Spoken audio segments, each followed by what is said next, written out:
In 2010, Usher started to transition into a manager himself. It was about a decade into his career, and he started to realize that the real money was in talent management. So he started his own record production company, Us Records. It wasn't until Usher crossed paths with a young Justin Bieber that this whole venture would really take off. So sometime around 2007, 2009, something like that, Scooter Braun discovered Justin Bieber on YouTube. I'm Justin, nice to meet you. And he invited Justin into his studio in Atlanta to record some demos. Now at the time, that's also where L.A. Reid was. Now the way they tell the story is that Usher just so happened to be at the studio in Atlanta that day, and Justin was singing an Usher song, just so happened to be singing an Usher song, You Got It Bad, for him in the studio.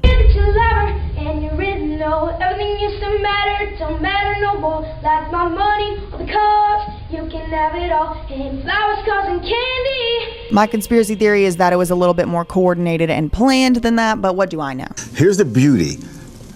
The best pay it forward story of all time. I signed Usher at 14. He brings Justin Bieber to my office. Justin is 14. And I signed Justin also, right? And Justin, like Usher, it goes without saying how successful the kid was. First, he shows up on Ellen. So we obviously are, we've been with him the whole way. You couldn't be more adorable. There are some people in the riffraff room that we always, when we have overflow, that don't make it in here. And there's two girls in there that are going crazy. He seems to be, he's keyword. He's young. You started with young. Yeah, he's young. And I think all of us in some way, have humble beginnings that pan out to be incredible. And we hope that, in his transition as friends and family who have helped him be who he is, that he'll continue to just mature. But, And there's a lot of interviews about Usher talking about Justin and things like that. As my student, now he's breaking his own artist. Right. And successfully. He's got a big challenge ahead, one that you went through. He's got to keep his audience through the decades in order to have that kind of longevity that you experience. He's got the voice change. He's got, how does he do it? But it doesn't seem like Justin's experience with the industry has been particularly better than Usher's. Do you know Raymond Usher the Fourth? No. Do you know an individual entertainer by the name of Usher? Yeah, Usher. That sounds familiar. He's routinely talked about the sacrifices that he's made and how he wishes that he could just go to the store and buy some eggs or whatever. Like go to Ralph's. You can't do that. Yeah. People take that for granted. Like, I would love to just go and buy some eggs at Ralph's. In your pajamas one day. And whenever Justin's been asked whether he recommends fame at such a young age, he gives an unequivocal, no, I don't. Do you recommend fame at such a young age for anyone? I don't. No, honestly, I think it's crucial. I think it can completely destroy a human being, and I got to a point where did it almost destroy you? It almost completely destroyed me. That's understandable. To a point of crazy. Like unreturnable. And you could see her like look at him, grab him, and he's immediately like, no, trying to get away from her. He says it can completely destroy a human being, and he talks about how it almost destroyed him. And I mean, goddamn, look at the guy. And everyone, telling me they love me, and just turn their back on you in a second. You can tell just looking at him that it really hasn't been too easy. And that brings us to today. Usher just wrapped a 100-show Las Vegas residency at Park MGM.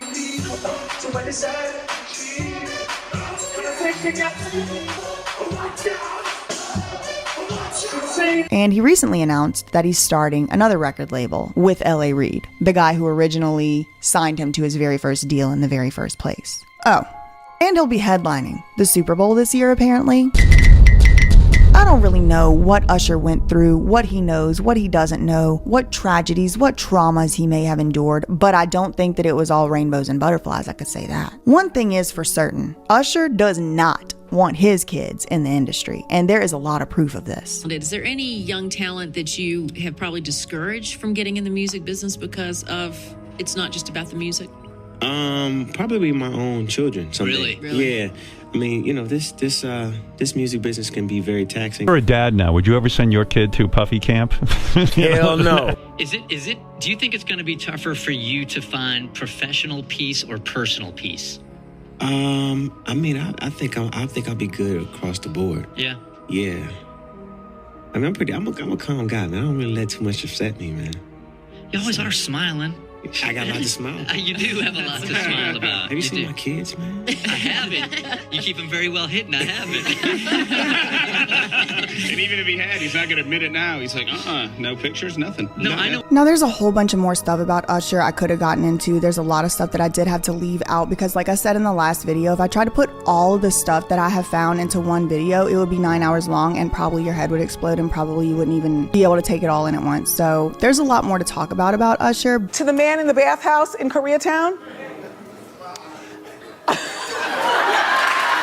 But I think really the standout here is it kind of fits into this model of the formula that I've been kind of discovering. And again, don't take my word for it. I'll put out a bunch of videos and you can make your own mind up. It's all public information that I'm sourcing from. But one thing that does stand out is that Usher, strictly speaking, kind of tried to literally run away from this industry. He was in his little high school, don't do drugs band. He was doing somersaults in the high school gym and he was just fine with it.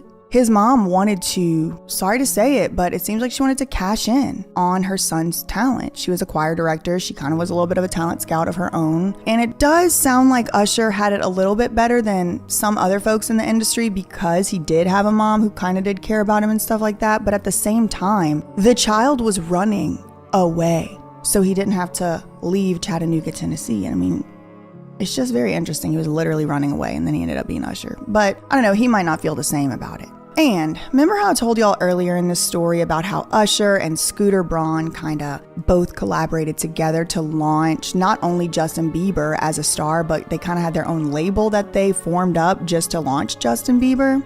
There was a little bit of a bidding war there, and Scooter and Usher were not the only people who were interested in taking a stab at the young Biebs, pun intended.